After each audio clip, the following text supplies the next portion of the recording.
स्पर्धक मित्रांनो, सर्वांना माझा जय शिवराय. ही स्पर्धा क्रमांक 3 राष्ट्रमाता जिजाऊ जयंती व युवक दिनानिमित्त आयोजित जिल्हास्तरीय वादविवाद स्पर्धेत विषय मांडते की खरंच भारताची वाटचाल ही जागतिक महासत्तेकडे होत आहे.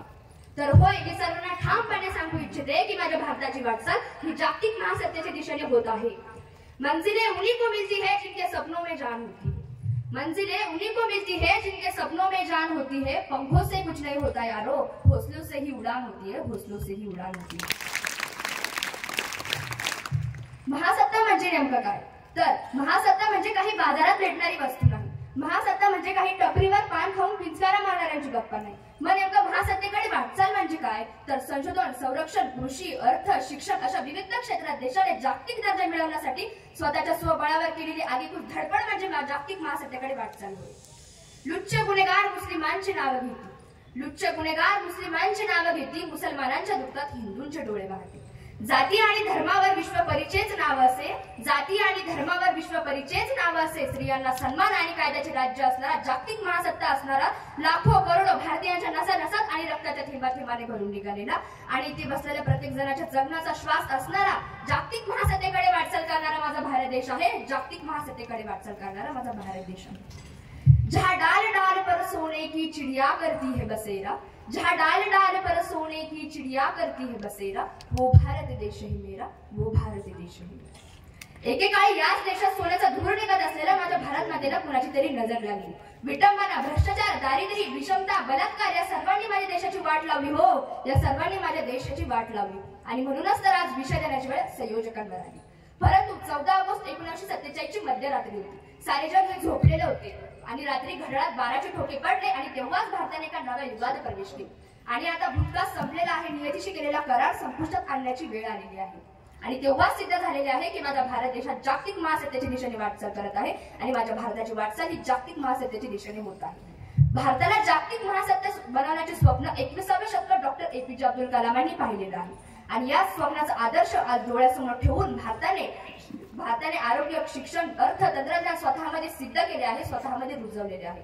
इथे बसलेल्या प्रत्येक नागरिकाचा एक धर्म असेल तो म्हणजे भारतीय आणि एक जात असेल ती म्हणजे भारतीय. असाच आणि असाच आहे जागतिक महासत्तेकडे वाटचाल करणारा माझा भारत देश.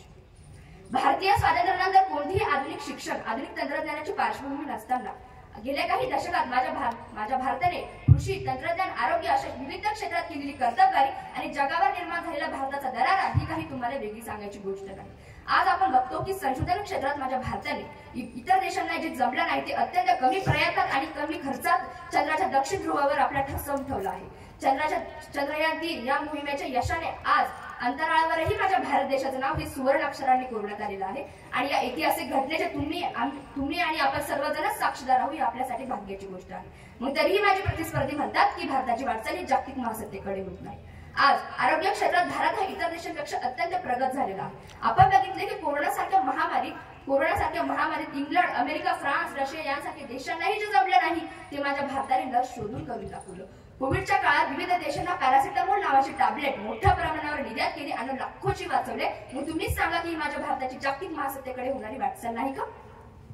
तुम्हीच सांगा की ही माझ्या भारताची जागतिक महासत्तेकडे होणारी वाटचाल नाही का? माझे काही प्रतिस्पर्धी म्हणतात की भारत देशात जातीवाद आहे, जातीवाद. परंतु मी त्यांना ठामपणे विरोध करत असताना सांगू इच्छिते की 22 मे 2004 जगातील सर्वात मोठी लोकशाही असलेल्या देशाची मान उंचावणारा हा दिवस. याच दिवशी जगातील सर्वात मोठ्या लोकशाही असलेल्या अल्पसंख्याकी अशी धर्मीय असलेल्या मनमोहन सिंग यांनी पंतप्रधान पदाची शपथ घेतली आणि ती शपथ माननीय राष्ट्रपती APJ अब्दुल कलाम यांच्या समोर घेण्यात आली आणि मनमोहन सिंग हे पंतप्रधान झाले आणि देशामध्ये सर्व धर्म समभाव ही भावना जोपासणारा माझा भारत देश जगातील सर्वात 1 नंबरचा देश आहे आणि म्हणूनच मला असं वाटते की माझ्या भारताची वाटचाल ही जागतिक महासत्तेकडे होत आहे आणि माझा भारत देश जागतिक महासत्तेच्या दिशेने वाटचाल करत आहे.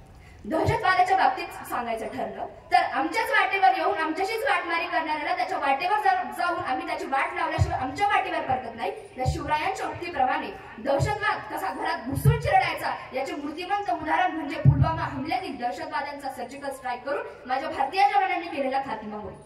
जगाचा पोशिंदा असणारा माझा शेतकरी राजा. माझे काही प्रतिस्पर्धी म्हणतात की शेतकरी आत्महत्या करतो, परंतु मी त्यांना ठामपणे विरोध करत असताना सांगू इच्छिते की पूर्वीच्या काळी माझ्या शेतकरी राजाला पिकवायचं कसं एवढंच माहिती होतं, परंतु आजच्या घडी ते विकायचं कसं या दिशेने तो वाटचाल करत आहे.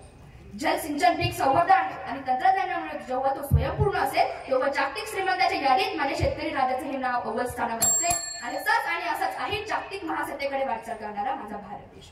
गोसरी नाजूक कोंडली फुटली जाणार नाही, गोसरी नाजूक कोंडली फुटली जाणार नाही. कोणत्याही स्त्रीकडे वाईट नजरेने पाहण्याची व अत्याचार करण्याची कुणाची हिंमत होणार नाही, कुणाची हिंमत होणार नाही.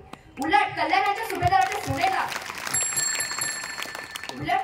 सुभेदाराच्या सुनेला परत पाठवताना साडी सोयी देऊन प्रौढ प्रताप पुरंदर क्षत्रिय कुलावतंस सिंहासनाधीश्वर राजाधिराज श्रीमंत योगी श्री छत्रपती शिवरायांनी म्हटलेलं आहे की अगदी अशीच असती आई आमची सुंदर रूपवंती, अगदी अशीच असती आई आमची सुंदर रूपवंती, तर आम्ही किती सुंदर झालो असतो, तर आम्ही किती सुंदर झालो असतो. शेवटी स्वबळाला स्वकष्टाला आव्हान द्या. तुमच्या माझ्या आणि सर्वांच्याच भारत देशात सोन्याचा धूर निघू द्या, सोन्याचा धूर निघू द्या. एवढं बोलून मी माझे भाषण संपवते. जय हिंद, जय महाराष्ट्र, धन्यवाद. जय जिजाऊ, जय शिवराय.